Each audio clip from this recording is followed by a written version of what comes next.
Step into your power, don't hide away. You were born to shine in your own brave way. Confidence rising like the light of day.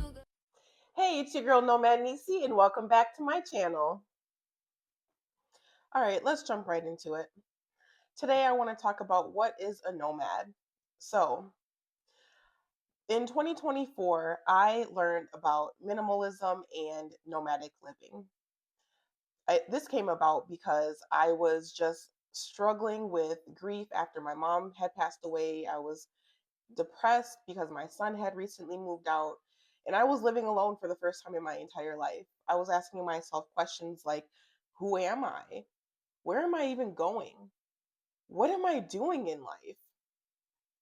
And I knew that I was not going to get the answers to those questions by staying in Minnesota.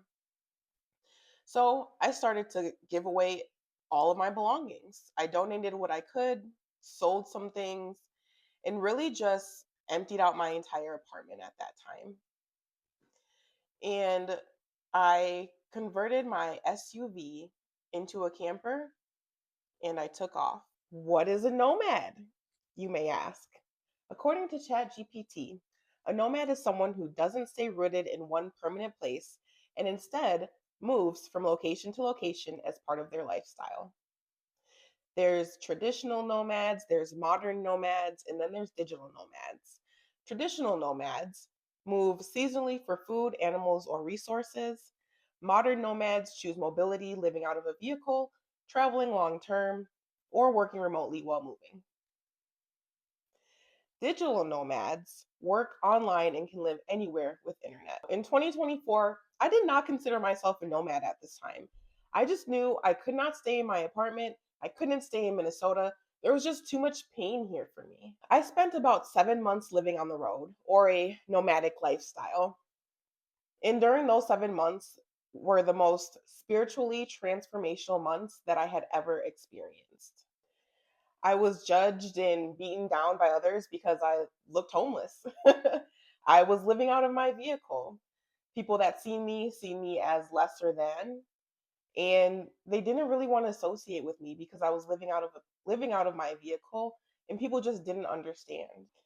But I was also met with a lot of positivity as well.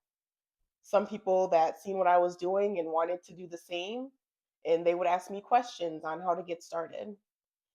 And just so much support and inspiration to keep going. After 7 months of living on the road, I decided to come back to Minnesota.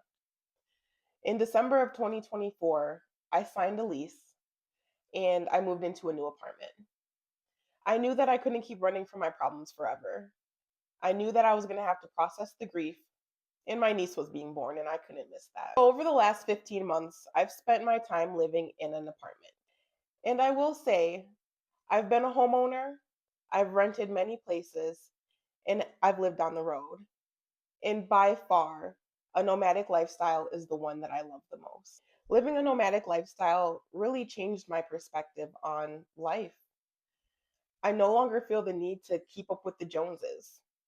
I don't buy things for the sake of buying them. I don't even feel an attachment to the things that I do own now. I value experiences and memories over the accumulation of things. I love the freedom of being able to travel and explore new places. And after spending the last 15 months in this lovely apartment, I'm so excited to announce that I'm going to be transitioning back into a nomadic lifestyle. And I'm even more excited that I'm documenting my journey this time and I get to take you guys along for the ride. Subscribe to my channel and follow along with me as I learn to navigate recovery, growth, healing, and life on the road. Peace.